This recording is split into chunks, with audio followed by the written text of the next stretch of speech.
नमस्कारम। संस्कृत के आज हम लोग जो लेक्चर चालू किए थे जिसमें हम लोगों ने चैप्टर बाई चैप्टर पढ़ना शुरू किया था। तो अगर आपको याद होगा तो हम लोगों ने कहाँ तक कर लिए हैं वीडियो को, इस चैप्टर को हम लोगों ने पिछला वीडियो में ये कर्मवीर कथा तो पढ़ लिए थे, स्वामी दयानंद वाला भी पढ़ लिए थे। आज हम लोग मंदाकिनी वर्णन को आज पढ़ेंगे, जो क्या है वाल्मीकि रामायण थी। रामायण जो वाल्मीकि जो लिखी गई रामायण है, जिस रामायण को वाल्मीकि जी ने लिखा है, और उसमें जो मंदाकिनी एक गंगा नदी है उसका इस चैप्टर में वर्णन हम लोग पढ़ेंगे। और बहुत एग्जाम की दृष्टि से चैप्टर आपके लिए बेनिफिशियल होने वाला है। वैसे मैं संस्कृत को बता दूं कि सभी चैप्टर आपको बहुत अच्छे लग रहे होंगे। अब आपको संस्कृत से थोड़ा मोहब्बत हो रहा होगा, क्योंकि इसके पहले आपको संस्कृत थोड़ा लगता है कि चलो हम लोग नहीं पढ़ते थे। लेकिन देखिए एक ऐसा विषय है आपको एग्जाम में बहुत बड़ा फैक्ट लाएगा, ये और हिंदी। इसमें आप लोग भी बहुत थोड़ा सा मेहनत कीजिए। ये आखिरी समय चल रहा है ना, मैं मानता हूँ शुरू से अब तक आपने सिर्फ मैथ साइंस लेके दौड़े होंगे, कोई बात नहीं है। अब जो आखिरी के समय है ना, इन विषय को देख लेंगे आप 15-20 दिन, महीना दिन, ये काफ़ी है इसके लिए। इन विषय को आप इतना में आप कवर कर सकते हैं। और मैं आपके साथ खड़ा हूँ कि मैं इतना दिन में आपको गारंटी देता हूँ कि आप इसको पूरा एकदम आपका कंठस्थ दिमाग में रहेगा सारा चैप्टर। आप कभी किसी को लेक्चर के माध्यम से कभी इसको आराम से खड़े होकर पढ़ा सकते हैं, अपने भाई बहन या दोस्तों, किसी को भी कहीं भी पढ़ा लेंगे इस सारे चैप्टर को। एक बार सिर्फ थोड़े से आप एक काम कीजिएगा कि इसका आप नोट्स बनाते चलेंगे साथ में, ठीक है ना। तो चलिए शुरू करते हैं इसको। हम पेज नंबर कितना है, 77 में है। तो चलिए अब फाइनली हम लोग 10वीं पाठ में आ गए। 10वीं पाठ यानी 10 पाठ में आ गए। मंदाकिनी वर्णनम। इसमें क्या है, मंदाकिनी जो नदी है ना, देखिए आपको नदी का दृश्य दिख रहा है ना। आपने अगर कभी रामायण सीरीज देखा होगा थी रामानंद सागर वाला, तो वहाँ पर दिखा है कि जब ये कहाँ है, चित्रकूट में है। कहाँ है, चित्रकूट। जब राम जी का वनवास हुआ था। और देखिए मैं आपको कुछ दिखाना चाहूँगा, ये दृश्य देखिए आपको। इसमें मेरे चैनल का वीडियो चल रहा है, मैंने आज ही अपलोड किया था, उसी को मैं थोड़ा प्ले करके देख रहा हूँ कि कहीं हमसे कुछ कैसा बना है मेरा वीडियो। तो ये प्ले कर रहा था दूसरे थी पे लैपटॉप के माध्यम पे जो मेरा एलईडी इस पे चल रहा है। मैं भी देखता हूँ कि मैंने आपके लिए कितना अच्छा काम किया है। फिर मैं देखिए पहले एक नोट्स बनाने के लिए मैं 2-3 घंटा प्रॉपर इस पर मैं काम करता हूँ, उसको पूरा तैयार करता हूँ, सारे त्रुटियों को देख लेता हूँ, सारे पूरे क्वेश्चन बैंक को देख लेता हूँ कि क्या क्या संभावित प्रश्न यहाँ से चैप्टर से होते हैं। मैं आपके लिए बहुत मेहनत करता हूँ, आपको उम्मीद नहीं होगा। अब जो छात्र पढ़ते होंगे ना रेगुलरली चैप्टर बाई चैप्टर, उनको एहसास होता होगा कि हाँ सच में यहाँ पे भाई ने, उनके सर ने थोड़ा काम किया है। क्योंकि देखिए बहुत इसमें टाइम लगता है। सिर्फ मैं एक चैप्टर नहीं पढ़ाता हूँ, चैप्टर तो आपको पढ़ा देना सिर्फ और समझा देना, बहुत सारे चैनल पे ऐसे काम चलता है। लेकिन ऐसा नहीं, मैं आपको याद दिलाता हूँ कि जो क्वेश्चन पूछे जाते हैं, कि आपका एक मोटिवेशनल वहाँ से बनता है, आपकी माइंड में सेट हो जाता है कि हाँ ये क्वेश्चन पूछे जाते हैं, आपके लिए बहुत ईजी होता है कि हाँ यही सब प्रश्न पूछे जाते हैं और वही पूछे जाएंगे, ये मेरा पूरा वादा है। क्योंकि मैं पूरा आपको जितने उसमें से क्वेश्चन बनते हैं सारे को इंक्लूड कर देता हूँ एक ही वीडियो में। ये मेरी खासियत होती होगी और आपको यही बातें आपको अच्छी लगती होंगी, तभी आप मेरे वीडियो से जुड़े हैं और आप देखते भी हैं। ऐसा नहीं है अभी कुछ दिनों से आपका थोड़ा वीडियो देखना कम हुआ है, लेकिन पिछले मैंने देखा कि आप लोगों ने 80-100 के करीब में आप लोग का व्यू जाता था। आप लोग वहाँ तक वीडियो को पसंद करते थे, देखते थे तभी। क्योंकि ऑफलाइन क्लासेस में जब मेरे बच्चे हैं उतने नहीं है जितना आपने व्यू देखा था वहाँ पे। तो किसी ने किसी वीडियो को जरूर देखा था, तभी मेरा व्यू 70-80-100 ऐसे जाता है। क्योंकि अभी हमारे चैनल पे सब्सक्राइबर ही कम है। अभी हम लोग 120 के करीब में हैं, तो इस 120 के करीब में होते हुए अगर 100 वीडियो व्यू आते हैं तो ये अच्छी बात है ना, क्योंकि उतने सदस्य हैं उसमें से इतने लोग देख लेते हैं। कभी कभी तो मेरा एक जो वीडियो था क्यूब, जहाँ मैं क्यूब निकालना सिखाया हूँ, उसमें शायद 180 तक व्यू गया है, यानी सब्सक्राइबर जितने नहीं है उतना व्यू आया उस पर। तो ऐसा ही आप प्रेम बनाते चलिए और अपने दोस्तों को जोड़िए। कभी कभी आप किसी के मोबाइल में आपका दोस्त है उसमें भी आप सब्सक्राइब करवाइए उनसे। और क्योंकि आपको 1000 सदस्य हम लोग पूरी जाएंगे तो एक जो यूट्यूब का जो मोनेटाइजेशन होता है चैनल का, वहाँ तक हम लोग पहुँच जाएंगे। चलिए पढ़ते हैं, इस बहुत मज़ा आएगा इस चैप्टर में आपको। देखिए मंदाकिनी क्या है, गंगा नदी है। क्या है, गंगा नदी है। इसका वर्णन इसमें हम लोग पढ़ रहे हैं। अच्छा ये कहाँ से है, रामायण से है। कहाँ से, देखिए प्रस्तुत पाठ, जो ये प्रस्तुत पाठ जो पढ़ने जा रहे हैं वाल्मीकि रामायण से, वाल्मीकि के रामायण के है। लेकिन कहाँ से, अयोध्या कांड से है। अयोध्या कांड से है 95 यानी 95 से, ठीक है ना। तमाम यहाँ कुछ थोड़ा मिट गया है, आप में पढ़ लीजिए क्या लिखा है, शायद गर्गात या कुछ ऐसा लिखा है। संकलित वनवास प्रसंग, जब उनका वनवास होता है ना, राम और सीता और लक्ष्मण जाते हैं साथ में, वनवास की बात है। सह चित्रकूट प्राप्नोति। और जो लोग चित्रकूट जाते हैं, कहाँ चित्रकूट, जहाँ कुटिया होती है ना, जहाँ ऋषि महर्षि सब लोग रहते हैं, वहीं पे नदी बहती है। बहुत खूबसूरत दृश्य है।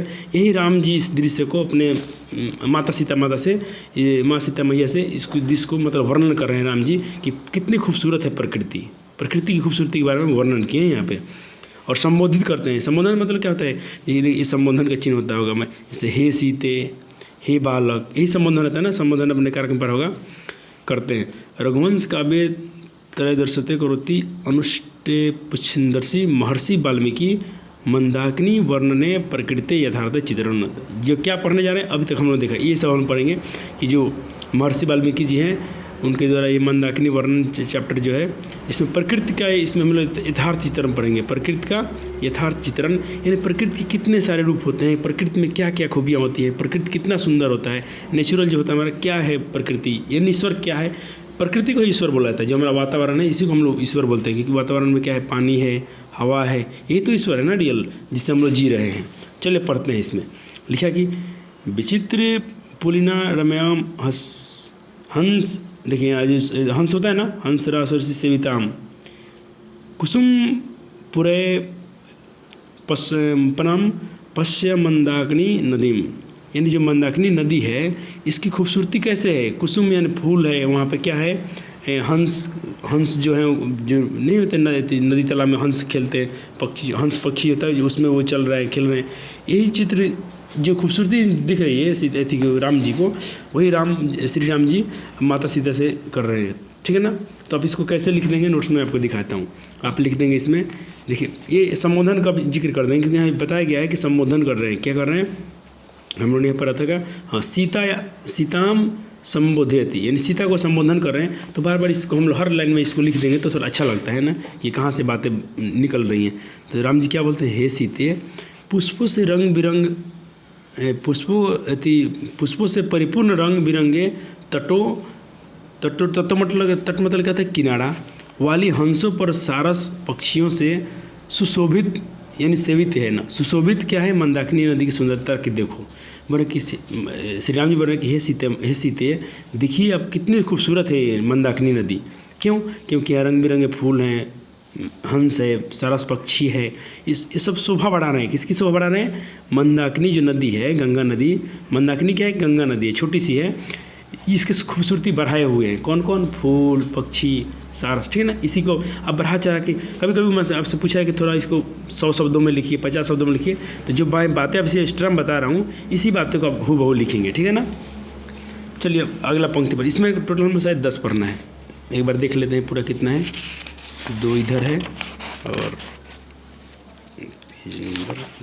टोटल, हाँ टोटल 10 है। 10 हम लोग इसमें संबोधन पढ़ेंगे। ठीक है ना। अगला पढ़ते हैं। ननान विधे अस्त्री रू है वृताम पुष्प फलदु द्रुमयी रजनर्ती राजा रस्य नीलिन्मिव सर्वतः। सर्वतः मतलब सभी जगह। तो देखिए यहाँ से क्या बोल रहे हैं राम जी कि हे सीते सीते मतलब यहाँ सीते का मतलब किसी को हम लोग अनादर नहीं करते हैं। जैसे कोई बालक आपके घर में आ गया, छोटा सा बालक है, अब आप उससे थोड़े बड़े हैं, तब क्या बोल सकते हैं, हे बालक आप कौन हैं। इसमें बहुत ये देखिए, ये रेतुकार वाला भाषा नहीं है, जिसे हम नहीं मतलब अपने बिहार में बोलते हैं कि रे कहाँ गई रे, काखी रे, ये सब भाषा नहीं है। ये आप इसको देख ऐसा मत समझिए कि ये यहाँ माँ सीते को अनादर भाव से श्री राम बोल रहे हैं, ऐसा कुछ नहीं है। ये जो आप एक्सक्लामेशन का जो चिन्ह देख रहे हैं, ये संबोधन का जो चिन्ह देख रहे हैं, एक ऐसा और बीच बिंदु है ना, यही एक्सक्लामेशन बोलते हैं इंग्लिश में, और इसको हिंदी में हम लोग संबोधन बोलते हैं। ये जब भी चिन्ह होता है ना, इसका मतलब किसी का आदर होता है। लेकिन किसका आदर, आप छोटे अपनों से छोटों का। जैसे मान लीजिए हम लोग बड़े हैं, कोई घर में छोटा बालक है और कहीं कैसे कोई अनजान छोटा बालक आ गया, तो उसको हम लोग संबोधन कैसे करेंगे, पूछेंगे हे बालक तुम कौन हो, आपका क्या नाम है, हे बालक अपना नाम बताओ। इसमें खूबसूरती आती है इस बात में। ठीक है ना। इस बात को थोड़ा अपने जहन में रखेंगे। तो क्या बोलते हैं, मैं फिर राम अगले पंक्ति में कि नाना, देखिए लिखा नाना प्रकार, नाना क्या है, विभिन्न प्रकार के, इसको आप विभिन्न प्रकार भी लिख सकते हैं। यहाँ पे नाना लिखा, नाना विधरो, इन नाना प्रकार के, विभिन्न प्रकार के नदियों के किनारे जो फूल फल हैं वाली वृक्ष हैं, सभी तरह के हैं। क्या है, सभी तरह के यहाँ वृक्ष हैं, एक जैसे नहीं, मतलब रंग बिरंगे के वृक्ष हैं। इसकी शोभा बढ़ाई हुई है। किसकी शोभा बढ़ाई है? मंदाकिनी नदी की क्या है? शोभा बढ़ाई हुई। इस रजनंती राजा की जो पोखर है, तालाब को देखिए। क्या बोल रहे हैं कि जो राजा के यहाँ पे जो तालाब पोखर है, इसको आप क्या देखिए ज़रा, कितनी इसकी खूबसूरती हुई है यहाँ पे, ठीक है ना। अब चलते हैं अगले पंक्ति के पास। तीसरा, अब थोड़ा मैं वीडियो छोटा बनाना चाहता हूँ क्योंकि आज ही मैंने एक वीडियो डाला है अभी, तो उसमें 2 GB का वीडियो था, उसमें डाटा खत्म हो गया। इस वीडियो को मैं छोटा बनाता हूँ और छोटे में देखिए, छोटा पैक बड़ा धमाल। आप इसमें आपको पूरा क्लियर हो जाएगा। आप इसको पढ़ लीजिए, ठीक है ना, अपने से पढ़ लीजिएगा, इसको 2 बार 3 बार में धीरे धीरे पढ़ लीजिएगा। और इसका हिंदी देखिए, मैं आपको समझाते चलता हूँ। तीसरा लाइन बोल रहे हैं कि हे सीते, इस समय जो पशु का समूह है ना, लिखते हैं यहाँ पे लिखा गया कि कुलराम वर्धम तीर्थनाम रमैनी से, यहाँ लिखा था मृग धूनी पुत्रानी की मतलब होता है जो पशु का समूह होता है, झुंड होता है नहीं, जो सब लोग का पोखर होता है, वहाँ पे बहुत सारे पशु पक्षी आते हैं पानी में पीने के लिए, उस बात करें। द्वारा पिए गए जो गंदे जल है मन को मोहित कर लेता है। मान लीजिए थोड़ा से गंदे, वो लोग थोड़ा गंदे भी कर देते हैं कभी कभी, इसमें नहीं भैंस ढुक जाती हैं उसमें, तो थोड़ा गंदे तो हो जाती है पानी, और उसको पीते भी हैं वो लोग। यही जो दृश्य देख रहे हैं ना, यही दृश्य देखकर बोलते हैं कि जो मोहित करने वाला मुंह में प्यार का संचार कर रहा है। यानी इस स्थिति को देखकर, ऐसी सिचुएशन को देखकर श्री राम जी बोलते हैं कि मन मोहित हो जाता है और प्यार का एक संचार वो लोग कर रहे हैं कि एक मतलब ऐसी गहरी बात बताई है यहाँ पे। चलिए अगला जो पंक्ति है, चौथा पढ़ लेंगे यहाँ से। जटा जिनधरा यहाँ से लेके यहाँ तक प्रिय, चौथा श्लोक, ठीक है ना। चौथे श्लोक में हम लोग पढ़ेंगे। यहाँ अब देखिए क्या बोलते हैं, फिर सीते बोल सकते हैं या हे प्रिय सीते, काली जटा और मृग धारण करने वाले वृक्ष के चर्म बोलते हैं किसको? छिलके को, जो वृक्ष का नहीं छिलका उल्टा होता है उसी को वश के रूप में धारण करने वाले ऋषिगण मंदाकिनी में प्रवेश कर रहे हैं। यानी जो ऋषि महर्षि भी थे वो मंदाकिनी में प्रवेश करने, मंदाकिनी क्या है? एक नदी है, उसमें प्रवेश करने का मतलब क्या हुआ? वो लोग उसमें जाकर स्नान कर रहे हैं, नहीं पूजा पाठ करने से पहले स्नान करते हैं नदी तालाब में। तो अब ऋषि लोग को बता रहे हैं कि ऋषि लोग भी इसमें आके वो भी लोग स्नान कर रहे हैं। इसमें पशु पक्षी भी जो है थोड़ा गंदे तो कर रहे हैं, लेकिन इसका पानी भी पी रहे हैं, जो एक प्रेम का संचार बना, उनसे एक प्रेम का मतलब भावना वहाँ से उत्पन्न होती है। और पढ़ते हैं अगला अपना छठा। मारुतो धुत शिखरऊ पर्णत युवा पर्वत पादपई पुष्पत्राणी सृजदाभिरभितो नदीम। छठा श्लोक है हम लोग का, इसका हम लोग पढ़ेंगे यहाँ पे। ओह थोड़ा सा मिस्टेक होगा, हम लोग 5वें का पढ़ लिए थे यहाँ पे, ये चौथे का हम लोग पढ़े थे, ठीक है ना। 5वां का हम लोग बाकी है, 5वां का ये है, 5वां का श्लोक छूट गया था हम लोग का, 5वां का ये। 5वें श्लोक में आप हिंदी में ये लिख लेंगे 5वें श्लोक का, ठीक है ना, थोड़ा मिस्टेक हो गया था। हे बड़ी आँखों वाली, ये अत्यंत प्रशंसनीय व्रत वाले ऋषिगण जिन्होंने अपनी भुजा को ऊपर किया और नियमनकुलन सर्वोपसना कर रहे हैं। मतलब नहीं, ऋषि लोग पानी में डुबकी लगाते हैं, फिर अपने हाथ के ऊपर सूर्य नमस्कार करते हैं, सूर्योपासना। जैसे पानी में अपने डुबकी लगाई, आपने फिर सूर्य को प्रणाम किया, उसी को सूर्य अपसना में लिखा हूँ शॉर्टकट में। आप यहाँ इस बात को पूरी डिटेल्स में लिख सकते हैं कि वो लोग पानी में स्नान करके सूर्य का नमस्कार करनी है। 5वें श्लोक में लिखना है, ठीक है ना, याद रखेंगे 5वें श्लोक में लिखना है। चलिए 6वें श्लोक आइए पढ़ते हैं, हम नोट से ही पढ़ लेते हैं। हे बड़ी बड़ी आँखों वाली, नदियों के दोनों और पुष्प पत्रादि हवाओं के द्वारा चोटियों को उड़ाते हुए पर्वत नृत्य कर रहे हैं। ऐसा प्रतीत हो रहा है कि यहाँ की जो पत्तियाँ हैं, वृक्ष की पत्तियाँ हैं, उनके हवाओं द्वारा जो पहाड़ की जो पर्वतें क्या हैं, वैसा लग रहा है कि वो नाच कर रहे हैं। तो एक क्वेश्चन पूछता है कि पर्वत नाच रहे हैं, इसमें राम ने कैसा प्रत्युष वर्णन किया है? तो राम जी पूरे प्रकृति के बारे में ही वर्णन कर रहे हैं शुरू से अंत तक। अगला 7वां पढ़ेंगे आप, इसका मैंने शॉर्टकट में लिखा है, यहाँ से मैं 7वां श्लोक दिखाता हूँ। आप यहाँ से आपके पास बुक है तो ठीक है, नहीं तो आप यहाँ से लिख लेंगे और या पढ़ लेंगे इसको, ठीक है ना। तो 7वें में लिखते हैं कि बोलते हैं कि कृष्ण श्री राम जी कि हे बड़ी बड़ी आँखों वाली। देखिए कुछ पंक्ति में तो उन्होंने माँ सीते को संबोधित कर रहे थे, अब बोल रहे हैं कि हे बड़ी बड़ी आँखों वाली, कहीं मणि समान जल वाली, कहीं तालाब सहा और कहीं सिद्ध ऋषियों मुनियों से भरे हुए मंदाकिनी नदी को देखो। बोलते हैं जो जिनकी आँखें बड़ी बड़ी हैं, आप देखिए इनकी खूबसूरती मंदाकिनी नदी की, इसमें ऋषि लोग भी, मुनि लोग भी स्नान करते हैं, सूर्य नमस्कार करते हैं, पूजन पाठ करते हैं, ठीक है। और पानी क्या है? मणि के समान है वो। 8वां पढ़ेंगे हम इसमें, 8वां श्लोक में देख लिया आप यहाँ से। निर्धुतान वायुयान पश्य वित्यान पुष्पसन, ठीक है ना। आप इसमें पूरा पढ़ लीजिएगा उसको, यहाँ तक इसमें पढ़ेगा। हे पतली कमर वाली 2 लाइनों में उन्होंने बड़ी बड़ी आँखों वाले से जिक्र किया था। अब उन्होंने कहा, हे पतली कमर वाली तुम देखो, हवा से उड़ाए गए विस्तार किए गए पुष्पों से आच्छादित।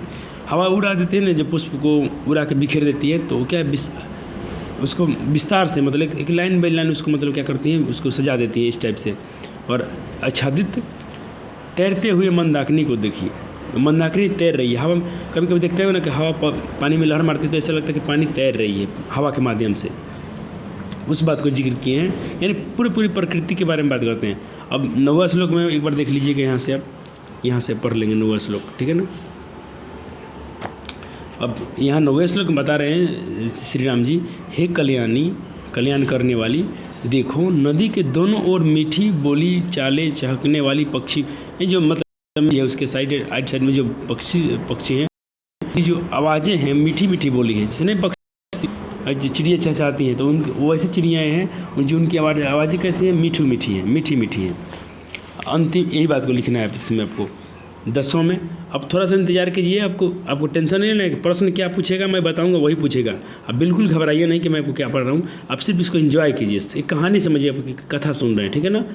क्या करना है मैं तुरंत दिखाता हूँ क्या क्या पूछेगा आपसे। एक भी ऐसा प्रश्न नहीं है जिसको आपको पता नहीं होगा, अब क्योंकि आप हमसे पढ़ रहे हैं, ठीक है ना। भरोसा आपने हम पे किया है तो मैं आपके भरोसे पे पूरा खरा उतरूँगा। ये मेरी एक प्रवृत्ति है, मैंने एक संस्कार सीखा है कि अगर आपने हम पे थोड़ा सा भी भरोसा किया है तो मैं अपने आप को पूरा समर्पित कर दूंगा आपके लिए, ठीक है ना। मैं इस प्रकार का इंसान हूँ, ना हमारे पास पैसा का लोभ होता है, ना मैं गद्दारी करता हूँ, ना ऐसा नहीं। ऑफलाइन भी क्लासेस में बहुत सारे बच्चे पढ़ते हैं, मुझे उन पैसों से ज़्यादा लोभ नहीं होता है। मैं सोचता हूँ कि हमारे कारण किसी का ज़िंदगी और संवर जाए, इससे बड़ी पुण्य काम कोई हो ही नहीं सकता है। क्योंकि मैंने जन्म लिया है एक बार, अब तो दोबारा जन्म होने वाला नहीं है मेरा। इस जन्म में मैं कुछ अच्छा करके चले जाऊँ, इससे बड़ी एक संस्कृति और उपलब्धि कुछ नहीं हो सकती है इंसान के लिए, आपके लिए भी और हमारे लिए भी। तो आपको भी यही एक सिद्धांत रखना चाहिए, क्योंकि ऐसा ही शिक्षा संस्कार हमको हमारे गुरुओं ने हमको दिया है, और हम भी ऐसा ही शिक्षा और संस्कार अपने शिष्य को देता हूँ या अपने भाइयों को, जो भी मेरे हैं मैं ऐसे संस्कार आपको भी सिखलाऊंगा, ठीक है ना। क्योंकि जिस प्रवृत्ति का मैं हूँ उसी प्रकार को आपको बनाऊँगा। ना मैंने नकल किया है एग्जाम में, मैंने ना ही किसी को नकल करने का कुछ बताता हूँ, और नकल करना की जरूरत पड़ेगा नहीं, चिट तो करिएगा ही मत। आपके पास जितना नंबर आए आप उतना ही में खुश रहिएगा, वो आपका नंबर है, वो आपका धन है। ना कि आप नकल करके चोरी करके लिखते हैं, वो आपका धन नहीं है, बिल्कुल नहीं करना चाहिए, वो पाप है, एक पाप आप करेंगे। लेकिन मैं आपको पाप करने नहीं दूंगा, मैं आपको इतना ब्रिलियंट बना के भेजूंगा कि आप एग्जाम में जाएंगे, आपका सारा क्वेश्चन का धजिया उड़ा देंगे वहाँ पे, आप बहुत खुश होंगे उस समय। आज आपको थोड़ा हमको समय दीजिए, ये खुशी मैं आपके चेहरे पर ला दूंगा एग्जाम के समय, जब सीट पर बैठे होंगे सबसे पहले सब क्वेश्चन बना के बैठे होंगे। जिस तरह मैं 2-2 घंटा में पूरा पेपर देकर मैं बैठ जाता था आराम से, वैसा मैं आपको बना दूंगा, अपने से बेहतर बनाऊंगा मैं आपको। मैं कुछ नहीं हूँ, मैं अपने से बेहतर बनाना चाहता हूँ आपको, ये मेरी एक सोच है, ठीक है ना। चलिए अंतिम लाइन को हम देख लेते हैं। दर्शन चित्रकूट, अब जो दर्शन जो किए हैं चित्रकूट की मंदाकिनी जो शोभा करती है, इसकी जो चर्चा की है यहाँ श्री राम जी, आप यहाँ से इसको लिख लेंगे, ठीक है ना। अंतिम लाइन कहते हैं कि यहाँ चित्रकूट को मंदाकिनी का जो दर्शन हुआ, अच्छा कैसे हुआ, जो बनवास जा रहे थे ना तो वहाँ लोग कुछ दिन के लिए रुके थे, आपने देखा होगा रामायण में, इसी जिक्र को मतलब यहाँ पर हम लोगों ने पढ़ लिया कहानी के रूप में, एक छोटी सी कविता के माध्यम के रूप में। बोले कि यहाँ नगर जो अयोध्या के दर्शन से अधिक अच्छे लगते हैं, मतलब अयोध्या में जो थे वहाँ पे राजा के रूप में थे, जिनकी अयोध्या नगरी थी उससे भी सुंदर दृश्य मालूम चल रही है किसकी, मंदाकिनी नदी की। इन्होंने अपने जो सुनकर राजा का महल था उससे भी अच्छा बता दिया किसको, मंदाकिनी नदी को। कितनी बड़ी बात राम जी ने यहाँ पे कही है। चलिए अब देखते हैं प्रश्न आपसे पूछेगा। देखिए मैं क्या लिख दिया हूँ, VVI ऑब्जेक्टिव क्वेश्चन, इससे एक भी बाहर पूछेगा नहीं, और पूछ भी दे एक दो सवाल पूछ दे बाई चांस, वो आपके जुबान पे आंसर होगा, ये मेरी गारंटी है। पहला सवाल देखिए, मंदाकिनी वर्णन पाठ किस कवि के हैं, वाल्मीकि के द्वारा। मंदाकिनी वर्णन पाठ के रामायण में किस कांड से लिया गया है, हमने शुरू में पढ़ा था अयोध्या कांड से लिया गया है। मंदाकिनी नदी किस पर्वत के निकट है, मलेज, अच्छा और रहेगा कुछ रहेगा एग्जाम्पल में, आप बताइए। चित्रकूट, क्योंकि चित्रकूट में वो लोग रुके थे कुछ दिन के लिए, वहीं की बात है। वनवास प्रसंग राम सीता लक्ष्मण के साथ कहाँ पहुँचे भाई, चित्रकूट में पहुँचे, स्वर्णकूट में कि चित्रकूट में कि पर्णकूट में, तो आंसर क्या हो जाएगा, चित्रकूट में। 5वां नंबर प्रश्न देखिए, वाल्मीकि रामायण में कौन सा पाठ संकलित है, विश्व शांति, कर्णसेदान वीरता, मंदाकिनी वर्णन। एक ऑप्शन और रहेगा जो मैं नहीं लिखा हूँ, वहाँ जगह नहीं था। अब मंदाकिनी वर्णन क्या पढ़े थे, पूछेगा वाल्मीकि जी के रामायण से कौन सा पाठ संकलित होती है, वो है आप जो हम लोग पढ़ रहे हैं मंदाकिनी वर्णन। मंदाकिनी वर्ण से पाठ में वर्णम पाठ में किस ग्रंथ से संकलित है? तो रामायण ग्रंथ से। किस ग्रंथ से? रामायण ग्रंथ से। चित्रकूट स्थित गंगा का वर्णन किस पाठ में हुआ है? गंगा जी का वर्णन किस पाठ में किया गया है? मंदाकिनी वर्ण में, क्योंकि मंदाकिनी ही गंगा का नाम है, ठीक है ना, एक छोटी सी गंगा जिसको मंदाकिनी नाम से संबोधित किया गया है। मंदाकिनी वर्णम पाठ में रामायण किस कांड से है? हम लोग पढ़ा था अयोध्या कांड से है। क्वेश्चन को घुमा फिरा के पूछे अयोध्या कांड में कौन सी चैप्टर है? तो मंदाकिनी। घुमा फिरा आपको आंसर वही होना है। अब पूछा है कि 9वां प्रश्न कि राम मंदाकिनी की शोभा किसको दिखा रहे हैं? किसको दिखा रहे हैं? लक्ष्मण जी को कि सीता जी को कि ऋषियों को कि विभीषण को? तो सीता जी को नहीं बता रहे थे, हे सीते देखिए कितनी खूबसूरत यहाँ पे दृश्य है, हंस हैं, पक्षियाँ हैं, और यही सब बातें बता रहे थे। चलिए अगला प्रश्न देखते हैं। 19 नंबर प्रश्न देख लीजिए। कालिदास ने किस नदी का वर्णन किया है? बूढ़ी गंगा, मंदाकिनी, यमुना, कावेरी। मंदाकिनी। अगर ऑप्शन में बूढ़ी गंगा नहीं रहे, सिर्फ मंदाकिनी ऑप्शन में नहीं रहे तो गंगा रहेगा, तो गंगा पर टिक कर दीजिएगा। बूढ़ी गंगा नहीं रहेगा, सिर्फ गंगा रहेगा। मंदाकिनी नदी कहाँ है भाई? चित्रकूट में है। कहाँ है? चित्रकूट में है। रामायण पाठ में रामायण पाठ के रचनाकार कौन है? सूरदास, वाल्मीकिदास, वेदव्यास, कालिदास। कौन है भाई? तो हमने पढ़ा था ना, कौन है? वाल्मीकि जी है। कौन है? वाल्मीकि जी की रामायण है। रघुवंश, तो ऑप्शन भी हो जाएगा। रघुवंश काव्य की रचना किसने की थी? तो यहाँ पे कालिदास याद रखिए, क्योंकि रघुवंश काव्य की पूछा है। इस तरह आपका ऑब्जेक्टिव खत्म होता है। एक भी आपको इससे बाहर प्रश्न नहीं पूछेगा और आपको इसकी रटने की जरूरत नहीं पड़ा, मैं जहाँ तक उम्मीद करता हूँ। और आपने इसको बहुत अब जो क्वेश्चन सब्जेक्टिव में पूछे जाएंगे इससे बाहर एक भी नहीं पूछेगा। आप इसको एक बार मैं पूरा और समझा दिया हूँ, तो मैं नहीं बोलूँगा कि थोड़ा मैं थक गया हूँ। सुबह से क्लासेस चलती हैं, आप मेरे थोड़ा इस समस्या को समझेंगे और अपने छोटे भाई होने के नाते थोड़ा हमसे हमें हेल्प करेंगे। इसके लिए मैंने आपके लिए पूरा सजा के नोट्स लिख दिया है और राइटिंग में थोड़ा सा पहले से अच्छा से लिखा हूँ। आप इसको पढ़ के लिख लेंगे, ठीक है ना। ये प्रश्न हो गया, ये 2 नंबर हो गया,